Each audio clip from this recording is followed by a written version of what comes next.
ನಮಸ್ಕಾರ ರೈತ ಬಾಂಧವರೇ ಹಾಗೂ ಎಲ್ಲ ರೈತ ಭಗಿನಿಯರೇ ಹಾಗೂ ನನ್ನ ಪ್ರೀತಿಯ ಆತ್ಮೀಯ ವೀಕ್ಷಕರೇ, ಇವತ್ತಿನ ದಿನ ಕಾಮಾಲೆ ರೋಗಕ್ಕೆ ಉಪಯೋಗವಾಗ್ತಕ್ಕಂಥ ಕಾಮಕಸ್ತೂರಿ ಕುರಿತಾಗಿ ಮಾತಾಡೋಣ. ಕಾಮಕಸ್ತೂರಿಗೆ ಇನ್ನೊಂದು ಹೆಸರು ಕೋರಿಯನ್ ಮಿಂಟ್ ಅಂತ ಕರೀತಾರೆ. ಅಥವಾ ನಾವು ಜಮೀನುಗಳಲ್ಲಿ ಅಥವಾ ನಮ್ಮನೆ ಮುಂದ್ಗಡೆ ಅಂಗಳದಲ್ಲಿ ಅಲ್ಲೆಲ್ಲ ನೋಡಿರ್ತೇವೆ ಕಾಮಕಸ್ತೂರಿ ಅಥವಾ ಕೋರಿಯನ್ ಮಿಂಟ್ ಅಂತಕ್ಕಂಥದ್ದು.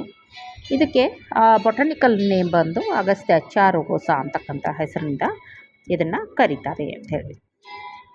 ಇದಕ್ಕೆ ಕಾಮನ್ ಆಗಿ ಬ್ಲೂ ಲೆಕೋರೈಸ್ ಅಂತಲೂ ಕರೀತಾರೆ, ಪರ್ಪಲ್ ಜೇಂಟ್ ಹೆಸಪಿ ಅಂತ ಕರೀತಾರೆ. ಯಾಕಂತಂದರೆ ಇದರದ್ದು ಹೂವುಗಳು ಬಂದು ಪರ್ಪಲಿಶ್ ಕಲರು, ನೇರಳೆ ಬಣ್ಣದ್ದಾಗಿರುತ್ತೆ.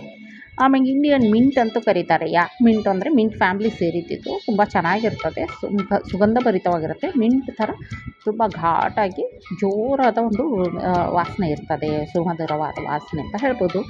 ರಿಂಕಲ್ಡ್ ಜೈಂಟ್ ಹಿಸಾಪ್ ಅಂತ ಕರೀತಾರೆ, ಹ್ಯೂಸ್ ಯಾಂಗ್ ಅಂತ ಕರೀತಾರೆ ಕೊರಿಯಾದಲ್ಲಿ.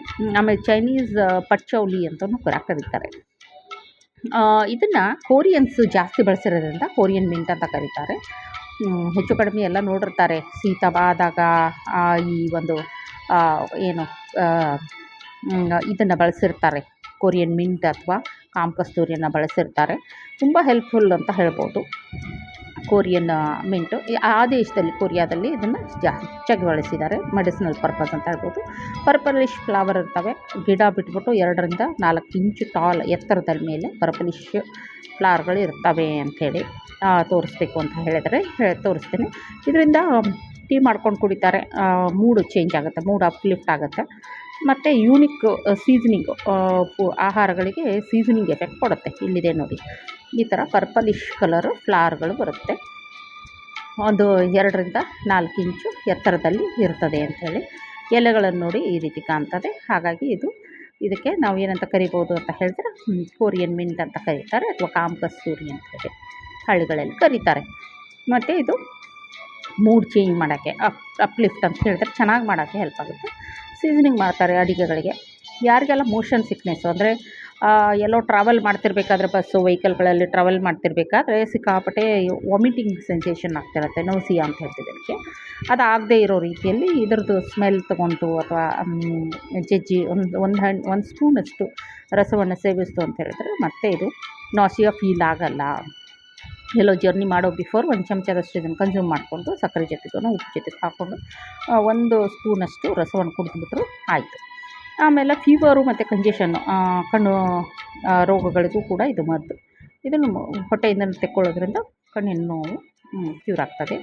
ಅತಿಸಾರ ಆಗಲ್ಲ, ಡಯೇರಿಯಾ ಅತಿಸಾರ ಆಗಲ್ಲ.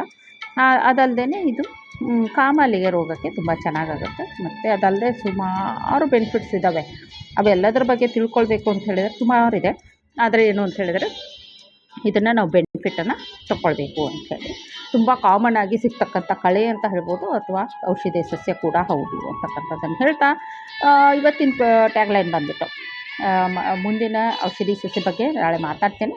ಇವತ್ತಿನ ಟ್ಯಾಗ್ಲೈನ್ ಬಂದು ತಾಳ್ಮೆಗೂ ಒಂದು ಕೊನೆ ಅಂತ ಇರುತ್ತೆ. ಒಬ್ಬ ವ್ಯಕ್ತಿ ಮನಸ್ಸನ್ನು ನೋಯಿಸ್ತಾ ಇದ್ದರೂ ಆ ವ್ಯಕ್ತಿ ತಮ್ಮನ್ನು ಎದುರಿರೋ ವ್ಯಕ್ತಿ ತಮ್ಮನ್ನು ಕ್ಷಮಿಸ್ತಾ ಬರ್ತಾನೆ ಅಂದ್ಕೊಳ್ಳಿ. ಆಗ ನೋವು ಕೊಡ್ತಾ ಇರೋದು ಶತಮೂರ್ಖ. ನೋವನ್ನು ತಡ್ಕೊಂಡು ತಾಳ್ಮೆಯನ್ನೇನು ತೊಗೊಂಡಿದ್ದಾನೆ ಅವನು ಶ್ರೇಷ್ಠ ವ್ಯಕ್ತಿ ಆಗ್ತಾ ಹೋಗ್ತಾನೆ. ಆದ್ದರಿಂದ ಹಿಂಸಿಸುವ ವ್ಯಕ್ತಿ ಆಗಬೇಕು ನಾವು. ಹಿಂಸಿಸುವ ವ್ಯಕ್ತಿ ಆದರೆ ಕ್ಷಣಕ್ಕೂ ನಮ್ಮ ಪಾಪದ ಕೂಡ ತುಂಬ ಹೋಗುತ್ತೆ.